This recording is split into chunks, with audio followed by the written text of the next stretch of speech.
Next game, quite famous, it's an Alias.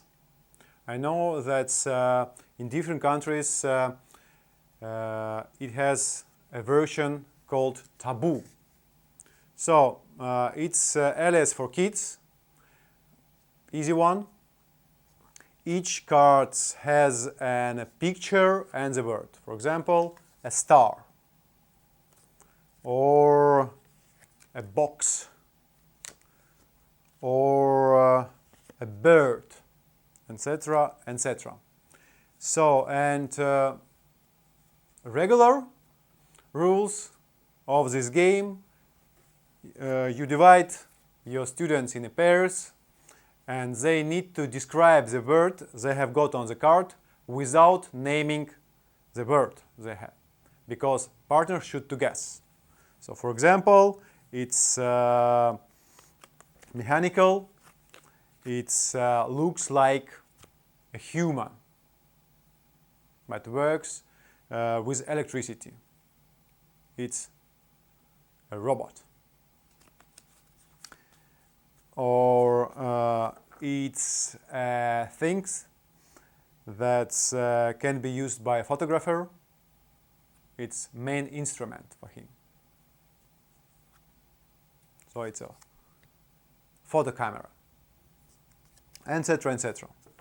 Well, we played a lot of this game. It's really useful, and students can develop their communication skills, and they need to listen each other to guess what word about talking his or her partner.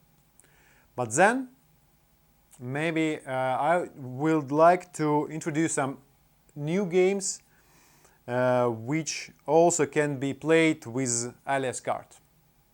So one of them is Optimist and Pessimist. So I can start my story.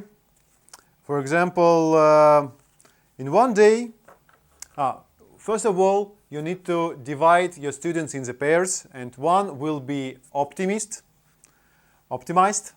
and another one will be pessimist. And what you do, they will get a card, and optimist start his sentence with the words fortunately, and pessimist starts his sentence with unfortunately. So today morning Bob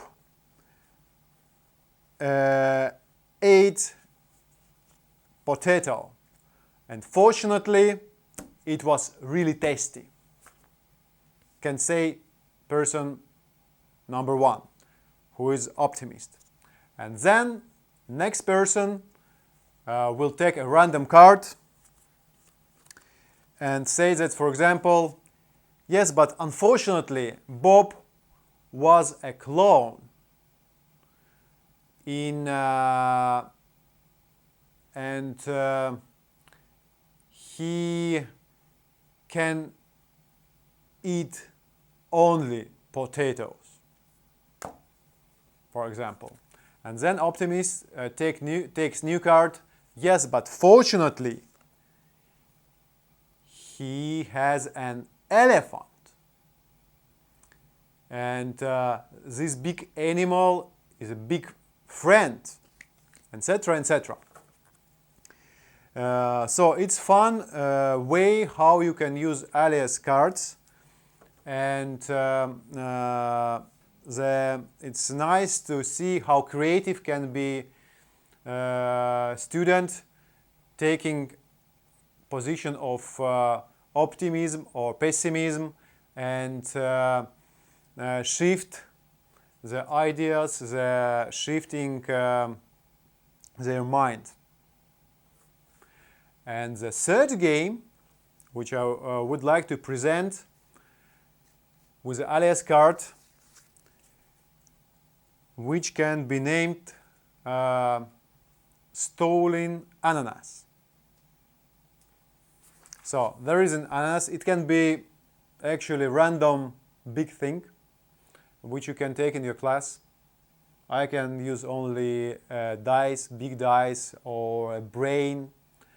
And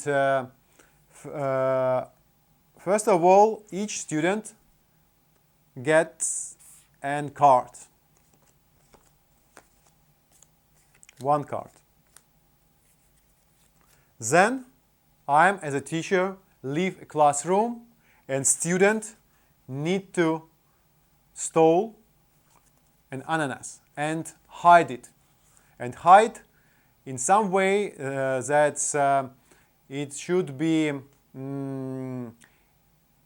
it should be hidden, but not in the classroom, but it should be taken by one of the students. So student can put it in the bag, she or he can sit on it, etc., etc. So the pineapple should be hidden by certain person. And now, when teacher come back in the classroom, he starts to ask, well, Maria, where have you been today? I'm asking because somebody have stolen my pineapple. And then each student should figure out alibi, what he or she were doing during this day. For example, some of them can say that, well, I fed an animal or my pet, that's why it wasn't me.